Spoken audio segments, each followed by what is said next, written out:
no matter how much you prepare people for a major change is going to surprise them or catch them off guard or even catch them fully prepared.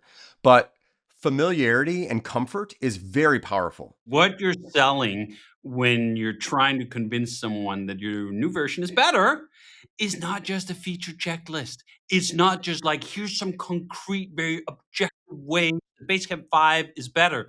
No, what you actually have to wrap that in is a heavy dose of empathy, heavy dose of skilled support people.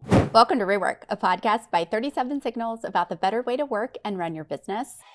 I'm Kimberly Rhodes, joined by the co-founders 37 Signals, Jason Fried and David Heinemeier Hansson. It has been a minute since we've been with you guys, and during that time, we have been busy, have launched a new version of Basecamp. I thought we would spend the time today to talk a little bit about some of that process and some of the decisions that you guys made prior to launch. But before I jump into that, guys, kind of give me like an overview. How do you think this went in terms of launching a new product? You've done it several times. How do you feel like this one went?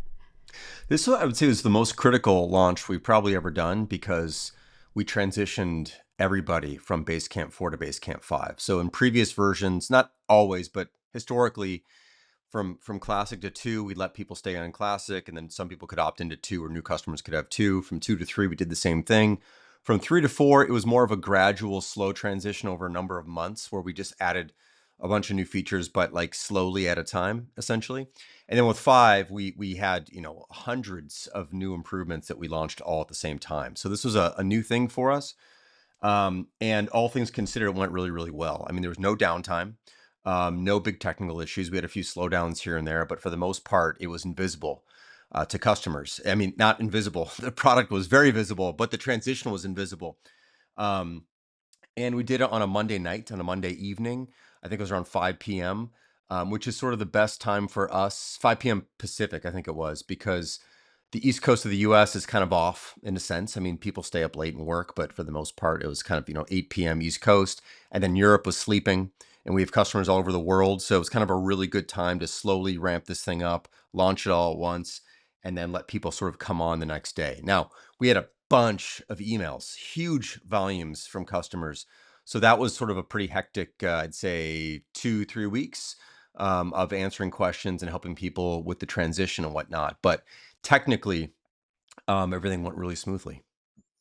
And I think when we remember back to the other launches that we've had, especially the most recent major launch we had, which was the Hey email service all the way back in 2020, that was very different. And we have some new people at the company who've not lived through some of that. And then we also have some veterans who remember what the Hey launch was like, where it wasn't just a couple of weeks, but closer to 6 months when things were quite hectic. That was a brand new product that did not get the luxury of a slow ramp because we had a big fight with Apple that gave us a ton of visibility just as the product went live. And with a snap of a finger, we had 30,000 people who've signed up for that service. And that was a brand new service. There was a bunch of things that we needed to figure out. And then we had all that stress of the big launch. So in comparison to something like that, this was very mild in terms of the issues that we had, as Jason mentioned. We had a couple of performance issues, which is always interesting because we had spent actually quite a lot of time testing and probing that. But it wasn't, well, this screen that everyone uses is kind of slow. It was, oh, here's a feature, for example, a bookmarks list that hasn't been paginated. And there just happens to be some people who have thousands of these bookmarks of thousands of bubble ups set aside. And oh, we hadn't tested that. So that was kind of the cleanup that we have to do, the kind of cleanup that you can only sort of really do once you go live, because all your test data, all our own internal use, even all the beta testers we had on didn't find those things. That's the magic of going live for hundreds of thousands of people, that you get to see all those things. But still, given the criticality that we were essentially replacing the engine of the airplane mid-flight, there were a trillion things that could have gone wrong, and they didn't. Part of the reason was we gave ourselves a little extra time. We actually had an earlier launch date that was 3 weeks earlier, and the company had been scrambling and pushing for months to hit that date. And as always, when you set a date, there's a big push right up until that date, and then you're like, I need a little more time. If we had set the dates 3 weeks later, that moment would have arrived then. But it arrived at that time, and we decided, you know what? Deadlines in our industry, certainly for us, are made up. We picked that date, not totally out of a hat. It was somewhat informed by our intuition on how long it was going to take to wrap things up, but it was still arbitrary. So we actually did have a bit of a debate back and forth, Jason and I and Brian, about whether we should try to push through and just ship it, or whether we should give ourselves another few weeks and spend a meetup together to really polish this thing all the way. And I'm really glad that we did, that we spent those extra 3 weeks. But that whole phase could only have happened because there was a date picked that we were rushing towards. And then you can do that stuff. If you just get yourself into when it's ready, well, odds are often that that date just keeps disappearing out into the ether, because you'll never just feel like you're totally ready and everything is bolted down. There's got to be a little bit of tension, a little bit of stress, a little bit of like, oh, I wish I had 5 more minutes. And then just don't give yourself 2 minutes, not 5. And also add that earlier deadline, like the 3 weeks before, that was a date no one knew. Like that was an internal date, had never been publicized. I'm assuming that was intentional for that very reason. Yeah, we tend not to share release dates with customers until we are absolutely certain. And, with the transition, this time we had to be absolutely certain at some point, because we had to give customers a heads up, because this wasn't an opt-in situation. This was you're going to get this new version. And so we had to pick a date at some point. And we just, as David talked about, we finally picked a date after the meetup. It was actually right after the meetup. And it was a Tuesday after. And about a week ahead of that, we started telling customers exactly which day it was going to be. Prior to that, we've been talking about it with customers for a couple months. So we'd give them some heads up broadly. I did a big video. There were some other posts. But we kept saying, like, in the next few weeks, we'll be launching this, because we didn't know yet. And once we did know for sure, when we drew that line in the sand, we did tell customers the day, but it was about a week ahead of time. What was important about that date too was that once we'd picked it, we had this point of no return, and that pertained to the mobile apps. We had designed new mobile apps for Basecamp 5, and they were not backwards compatible. So once those new mobile apps went live in the app stores, we could not roll back. We could not go back to the old version, because the new apps didn't work with the old version, and the old apps didn't work with the new version. So we kind of had this hard line where we just had to say, this is now, we're doing it, because we have to submit the apps to the app stores. And then once they're approved, that doesn't roll back. So we had to have some surety that this was going to work at that time. And I think this is another reason we were quite glad to give ourselves those extra 3 weeks, just to nail down that whole transition. Because on top of the mobile apps, we also changed the domain name.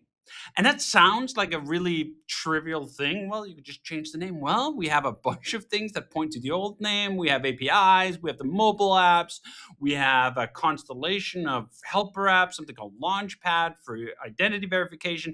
It was actually one of the major technical, not unknowns, but risk factors. Because if you screw up DNS, and the new domains that the mobile apps expect to be there aren't working correctly, the whole thing just comes apart. I mean, that's one of the jokes in operations, that it's always DNS. Whenever anything goes wrong, a lot of the times it's DNS. It's these names that point to specific IP addresses that get screwed up in some way. And we were doing it intentionally. We were screwing it up. We were screwing with it. And we moved from 3.basecamp.com to app.basecamp.com, which was something we had wanted to do for a long time. I mean, Basecamp 4 ran on 3.basecamp.com, which is always sort of a little bit weird. I mean, the reason we were doing the 3 was we had done 2 previous versions of Basecamp that were complete rewrites. And when we picked 3, we were like, well, maybe that's also going to happen at some point in the future. And then it just turned out that the chassis we now have, the technical underpinnings that started in Basecamp 3, have been so resilient and so malleable that we've been able to not just take that setup to Basecamp 4, but take it all the way to Basecamp 5. And if you compare the version of Basecamp that launched with Basecamp 3 with Basecamp 5, they look like very different products because they are. I mean, there's what is that going to be? 11 years between them on the launch date, but a lot of the technical underpinnings are actually the same. So we've been doing that transition, moving forward to, do you know what? We're probably not just about to throw it all out and rewrite it over. In fact, just this morning, Jason had noticed that our APIs were still referencing. It was called BC3-API on GitHub, and the same thing with the integrations. And I just snipped out that little 3 in the morning. So now it's just BC API and BC integrations. But that's the price and, in many ways, celebration of having been around for so long. I mean, Basecamp launched in February 5th, 2004. I mean, 22 plus years ago is when we went live with the first version of Basecamp. And here we are still evolving that concept. So you are supposed to pick up some scars. You're supposed to have a little bit of marks on your technical infrastructure and so on. It's remarkable how little of it that we have, but you shouldn't look upon that as like, oh man, that really sucks. It's like, no man, that's amazing. Jesus, you made it 22 years on an application that still have hundreds of thousands of people using it all the time. That's incredible. Pick up a couple of cigars and be proud of them. And a few gray hair too, maybe. Yeah, lots of them. By the way, if you go to basecamp.com/live, LIVE, you can actually see how many people are using Basecamp right now, and where they are in the world. It's something we just launched recently, which is pretty fun. Yeah, it's very cool. Okay, so you mentioned that we pushed the launch date a couple weeks from our original internal date. I'm curious if you wish you had even more time. Like now, are you like, oh, we could have used 2 more weeks? Or are you like, nope, that was the right decision? No, the answer is no, because you need to get the thing out there. But another version of that answer is yes, you always need more time if you are trying to get to this point where everything's perfect, which is an impossible point to ever hit. It's like trying to cut the distance down by half every time. You'll never get to the end. It's like, it's impossible if you do it that way. There's always stuff you kind of wish you had more time, but you also don't actually want more time. You need to get the thing out there, because what could happen otherwise is that you never launch, you never ship. Now, we weren't going to be in that situation, but I know a lot of people who launch new products from scratch for the very first time do find themselves in that situation. They're like, it's not good enough. It's not good enough. And that can be true, by the way, for a while. And there is a point where you shouldn't launch too early if something's not good enough. You got to find that right point. But deadlines are your friend. You need to get it out there. And also, the good thing about software is it's malleable and you can make adjustments on the fly. And the other thing is, the things you thought were going to be important that were going to maybe break or be, showstoppers or whatever, turn out oftentimes not to be those things, and it's something else. And you don't find those things out until you ship. And like David was mentioning, we had about 500 customers on BC5 prior to shipping, some for almost a month, some for a few days. And we picked up a lot of issues. There's a lot of things that they found for us. But then we shipped this thing to, hundreds of thousands of people, and they found a whole bunch of things those 500 people never found. You just don't know until you get it out there in the wild. Of course, you don't want to get out there in the wild and have it just conk out and die. That you don't want. But that's a deeper fundamental flaw if you're putting something out there in the wild and it just breaks down completely. More time probably would not have helped you because you didn't even see that. So anyway, that's my general take on it. I'd say that's the thing I love about going live is it actually makes the job of prioritizing what to do next incredibly easy, because your customers will not just tell you, they will scream it at you. The issues that are showstoppers for some, like, you're not just going to hear vaguely about it, you're going to hear very loudly about it. And we did, and we made some key improvements to the product, things we probably sort of kind of knew, but we kind of sort of knew a lot of things. And it wasn't until we went live that the customer base told us, do you know what, out of these, I don't know, 50 things, 100 things, you think, oh man, if I had a little more time, I could spend time on that. There's like 5 that the overwhelming majority are either really upset about or feel is missing or actually something is broken. And this is where we have to focus our attention. out of the 100 issues, we could have spent months polishing all those off, and we would have spent a bunch of time on 95 of those issues that just didn't move the needle. It didn't matter. Instead of being informed by here are the 5 that really do matter. Now, I actually just shared this article from mid 2000s, I think. I forget his first name. Boucher, the creator of Gmail. Paul. That's right. Yep. Paul has this wonderful essay entitled, I'm going to butcher it now, A Great Product Doesn't Have to Be Good, which sounds counterintuitive.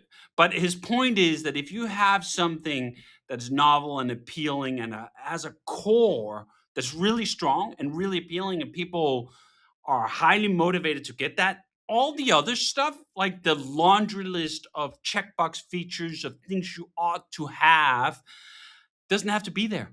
Like, those are all the things that are about a good product. A good product is well-rounded and it has all the table stake features and so forth. But a great product can actually get away with far less of that because there's a kernel of it that's really strong. And I think about that essay when I think about a launch like this, that if we can just nail the key interactions, the key reasons why someone would look at Basecamp 5 and go like, oh my gosh, so much better, through the same eyes as we did. I mean, we had this discussion internally quite a few times as we were getting closer to the end, where it was almost painful to go back to Basecamp 4 because the product felt so inferior to what we'd built with Basecamp 5. That's the kernel where you know there's something great here. When it actually kind of stings or hurts a little to go back to your previous version, you know you have something that's great. And therefore, that value needs to get out there. Like, if we just sit on a clearly superior version of Basecamp and we're just polishing and we're waiting and we're waiting, we're forcing everyone else to use the, in comparison, lesser version. Now, that version was perfectly fine for many years because that was the best ideas we had at the time. And then we had better ideas. And I think you really have an obligation to put your best ideas forward, to make them available for sale. If you just hoard all those good ideas and they're running on this little beta server and you just you're tinkling for months and months on end or even years on end, you're robbing your customers of your best ideas, and that just seems disrespectful. So let me ask you this, Jason. You mentioned this was the first time that we forced, that sounds like a terrible word, but did not give people the option to opt into the new version of Basecamp. I think that is probably one of the biggest decisions with this version of Basecamp. Kind of talk us through that and why we decided that when there were people who just want to stick to the version that we don't think is as good. For sure. And by the way, that was the number one email we got. I'm just being real here, right? Which is we shipped Basecamp 5.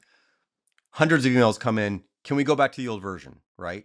Now, these emails come in literally 4 minutes after we ship the new version. Right.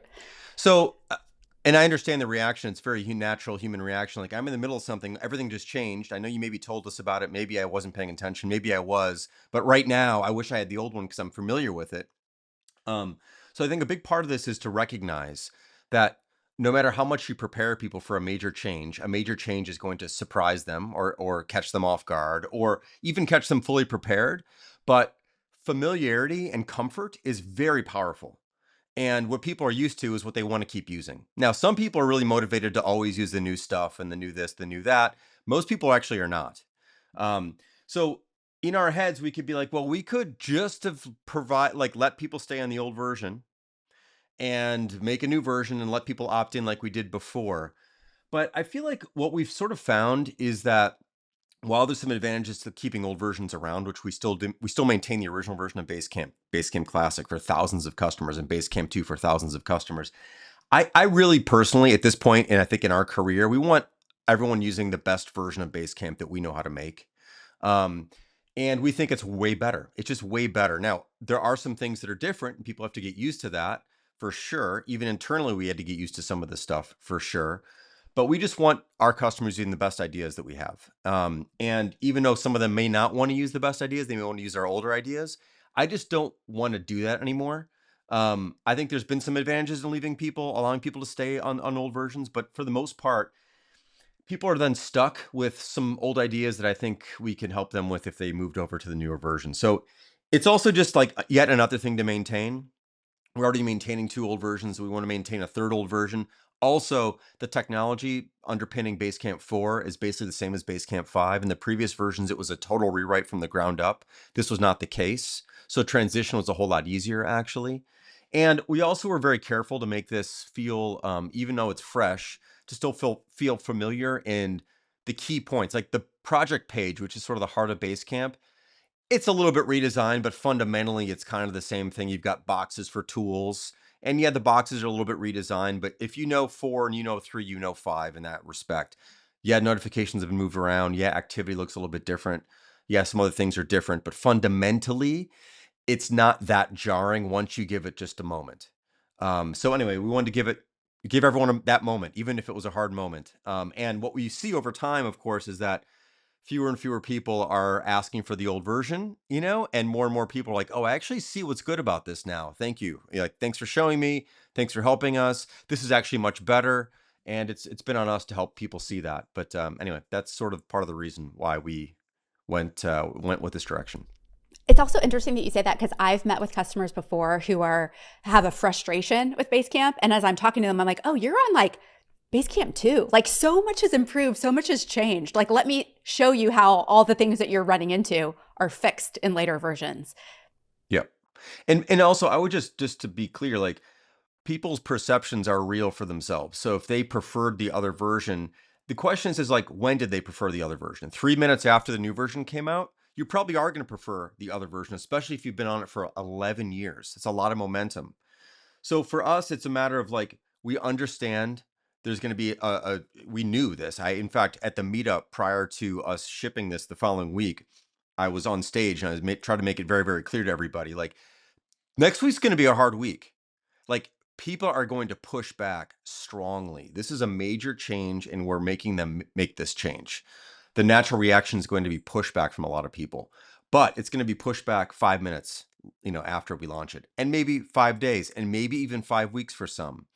But we have to just stay steadfast, stay focused, and let people get adjusted and get used to the new system. And we think overall, the majority of people, not everybody, clearly, but the majority of people are going to find that this is a big upgrade for them after they kind of figure it all out. I think this is one of those areas and times of the business where having a stellar support team makes all the difference. Because what you're selling when you're trying to convince someone that your new version is better is not just a feature checklist. It's not just like, here's some concrete, very objective way the Basecamp 5 is better.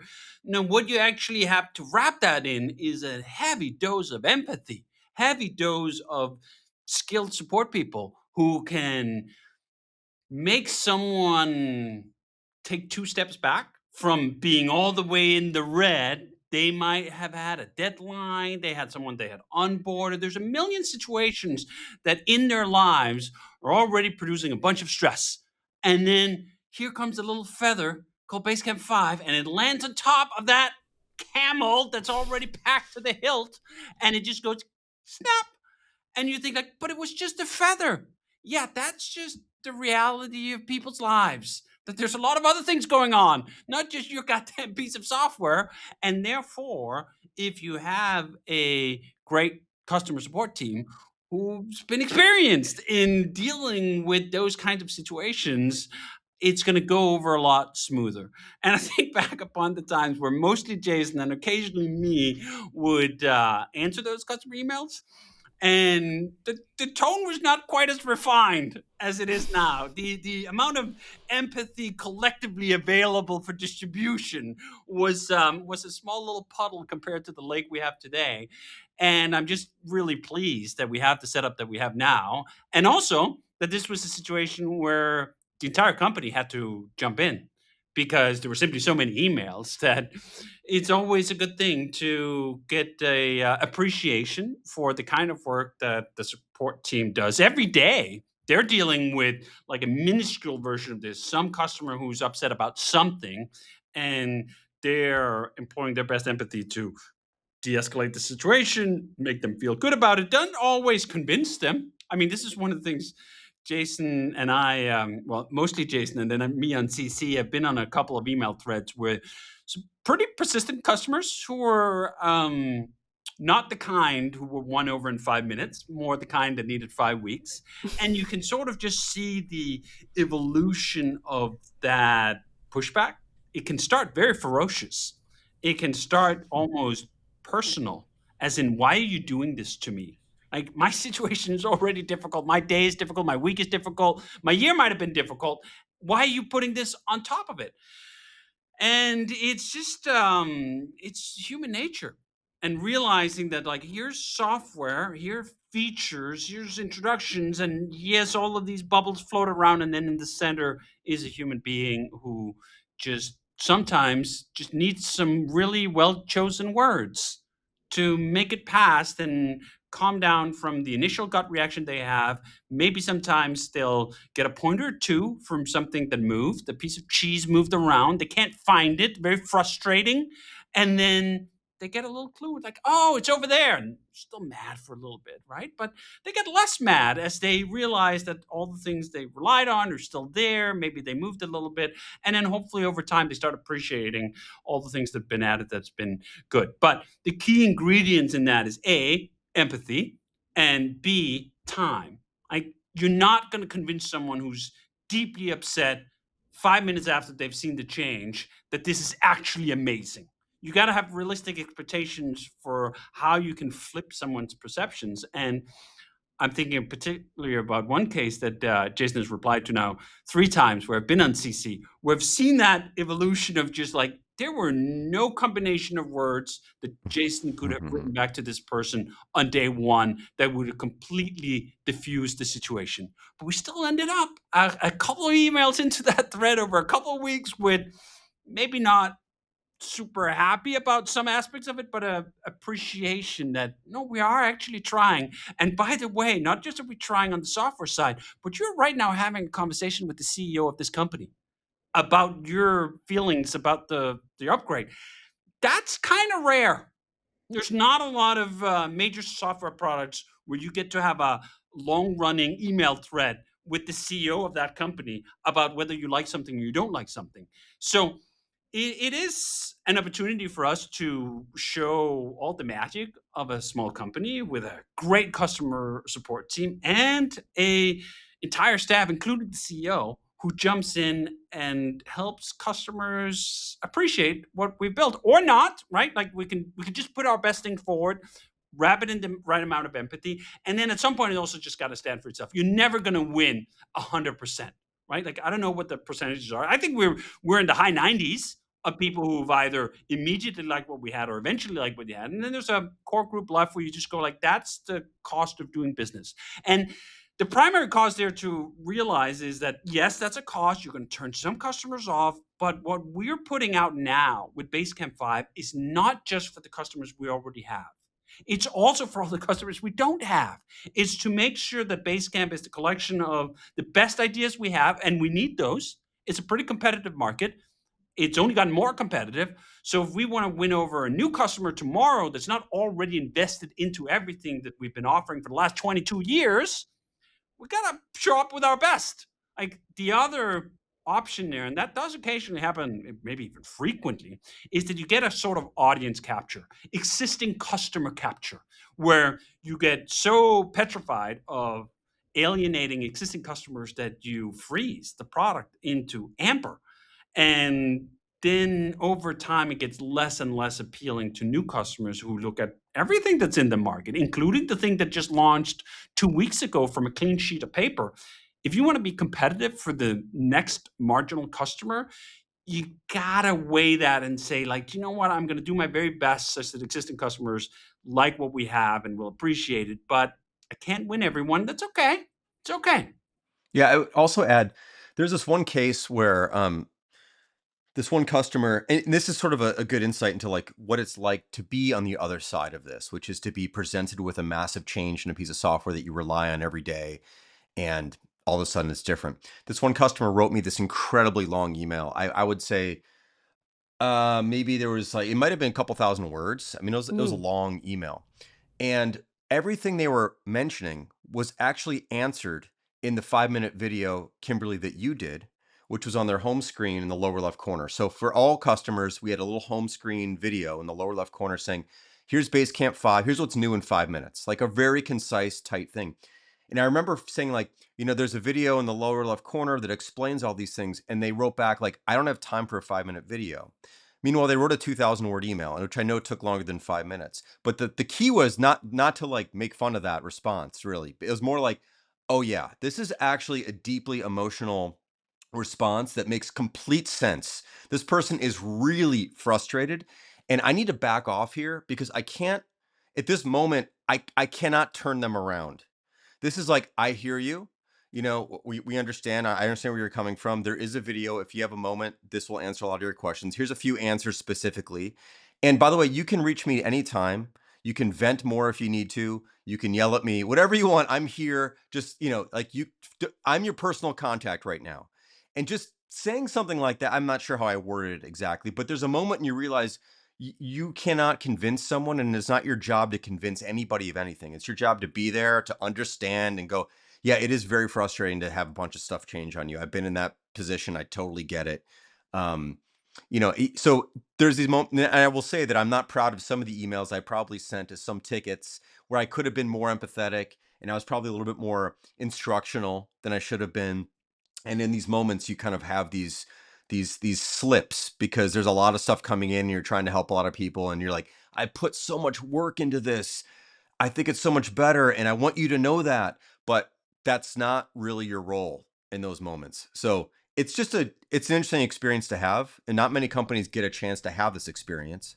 So for those of you who are out there who are listening, who might be in the next year or two launching a new version of something you've already made and you have a lot of customers, like just keep in mind that it's not your job to be professorial and teach people when they're really upset, because they're not going to receive that. Like you have to be a different version of yourself for that moment.